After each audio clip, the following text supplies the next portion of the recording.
మనం 4 రకాలైనటువంటి అంశాలుగా విభజిస్తాం. ఫస్ట్ మ్యాథ్స్ లో ఉంటుంది, సైన్స్ లో ఉంటుంది, సోషల్ లో ఉంటుంది. ఈ పాఠాన్ని 4 భాగాలు చేస్తాం. నెంబర్ 1 పదాల పరిచయం, ఇంట్రడ్యూసింగ్ ఆఫ్ ద వర్డ్స్. పదాల పరిచయం, ఆశయాలు, గమ్యాలు, ఉద్దేశాలు, లక్ష్యాలు, స్పష్టీకరణలు, అభ్యసన ఫలితాలు, కనీస అభ్యసన స్థాయిలు, ప్రావీణ్యత స్థాయిలు, వాటి మధ్య ఉన్నటువంటి భేదం అనేది ఏ విధంగా ఉంది.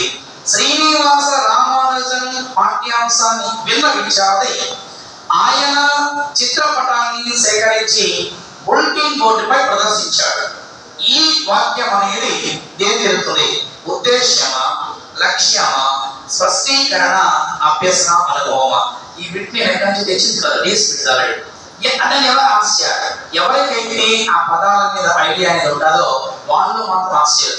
ఉద్దేశానికి లక్ష్యానికి తేడాను సూచించేటువంటి అంశము కానీ ఇవన్నీ కూడా పదాల పరిచయం నేర్చుకుంది. కానీ ఒక 10 నిమిషాల్లోనే ఆ బిట్స్ తో మీ అందరూ ఆడుకుంటారు.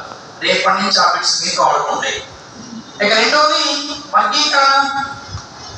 బెంజమిన్ బ్లూమ్స్ అనేటువంటి మహానుభావుడు 1948లో జరిగిన సమావేశం నుంచి ప్రారంభించి 56లో టాక్సానమీ ఆఫ్ ఎడ్యుకేషన్ ఆఫీస్ గ్రంథంలో cognitive domain, effective domain, psychomotor domain ని ఏ విధంగా డివైడ్ చేశాడు, ఏ లక్షణాల ఆధారంగా డివైడ్ చేశాడు, ప్రతి డొమైన్ వెంట ఉన్నటువంటి కథ ఏంటి, వాటిని ఏ విధంగా నేర్చాలి, బ్లూమ్స్ యొక్క వర్గీకరణ.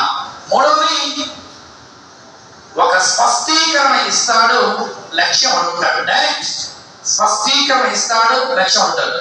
పరికరాన్ని ఎంపిక చేయడం ఏ లక్ష్యం, సరైన సూత్రాన్ని సూచించడం ఏ లక్ష్యం, సరైన పద్ధతిని సూచించడం ఏ లక్ష్యం. ఇలా జ్ఞానం, అవగాహన, వినియోగం, విశ్లేషణ, సంశ్లేషణ, మూల్యాంకనం, అభిరుచి, వైఖరి, అలాగే ఆ నైపుణ్యం అనేటువంటి అంశాల మీద ఏ రకమైన చూపిస్తున్నాడు. ఇక 4వది అప్లికేషన్. అప్లికేషన్ ఏమిస్తాడో నాకు తెలియదు, ఐ డోంట్ వాంట్. ఆ బిట్టు చేయడానికి అవసరమైన కెపాసిటీ నీకు ఇవ్వగలను తప్ప ఈ బిట్టే ఇస్తాడని నేను చెప్పలేను. మొన్న జరగబోయే అంశాలు, రాబోయే కాలంలో జరగబోయే వింతలు, విశేషాలని ముందుగానే ఊహించి ప్రపంచానికి చాటి చెప్తే వీడియో దాని ఏం చెప్పాను ఎగ్జాంపుల్స్. భూకంపం వస్తే ఏమవుతుందో విద్యార్థి పేర్కొన్నాడు. ఇండియా పాకిస్తాన్ కి యుద్ధం వస్తే ఏమవుతుందో విద్యార్థి పేర్కొన్నాడు అనేటువంటి మాట చెప్పాను. టెక్స్ట్ బుక్ లో నా ఎగ్జాంపుల్స్ ఉన్నాయి. వాడేమో తెలుసా, సూర్యుడి చుట్టూ భూమి తిరగకపోతే ఏమో అని మన లేదు, మన నోట్స్ లో లేదు. బట్ దానికి సంబంధించి ఎగ్జాంపుల్స్ చెప్పాను, అప్లై చేయాలి. అది 2 6 బిట్లు వస్తుంది. ఈ పాఠం మీద 6 బిట్స్ వస్తుంది. మరి మధ్యలోన లేకుండా డిఎస్సి గ్యాప్ ఉండదన్న.